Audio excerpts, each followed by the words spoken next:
அதிகமான இடங்களை பார்க்கிறோம். அந்த வகையில் நாங்கள் முதலாவதாக இருக்கக்கூடிய இடம்தான் இந்த அடக்கஸ்தலம்.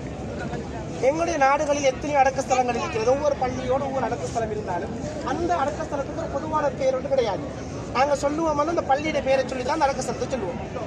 ஆனால் இந்த அடக்கஸ்தலத்துக்கு நாங்கள் ஒரு பொதுவான பேர் ஒன்று இருக்குது. ஆனால் நாங்கள் கூப்பிடுற பேர் ஒன்று வித்தியாசமான பேர் சொல்லி கூப்பிடுவோம். என்னது? ஜன்னத்துல் பக்கி. இதுதான் உலக மக்கள்கிட்ட இந்த அடக்கஸ்தலத்துக்கு நாங்கள் பிரபல்யமாக சொல்லக்கூடிய பேர். ஆனால் இந்த பேரை வந்துட்டு ஒரு ஹதீஸ்லையோ இல்லை குர்ஆன்லையோ இப்படியான பேருங்க இருக்கிறான்னு சொல்லி தேடி பார்ப்போம் சொன்னா கடைசி வரைக்கும் கிடையாது. இல்லை ஏன்னு சொன்னா இந்த அடக்கஸ்தலத்துக்கு நபிகள் நாயகம் ஸல்லல்லாஹு அலைஹி வஸல்லம் அவர்கள் சொன்ன பேர் பக்கியல் கர்க். என்னது? பக்கியல் கர்க். இதை தான் ஹதீஸ்ல சொன்னாங்க. எப்படி சொன்னாங்கன்னு சொன்னா ஒரு ஜனாசா ஒரு மன்னரை தரிசிக்கின்ற முதல் துஆவை சொல்லி சொன்னாங்க. என்னது? அஸ்ஸலாமு அலைக்கும் அஹ்ல தியாரி மினல் முஃமினீன வல் முஸ்லிமீன வ இன்னா இன்ஷா அல்லாஹ் லா யகும் அஸ்ஸலாமு அலைக்கும் வலக்குமுல் ஆஃபியா.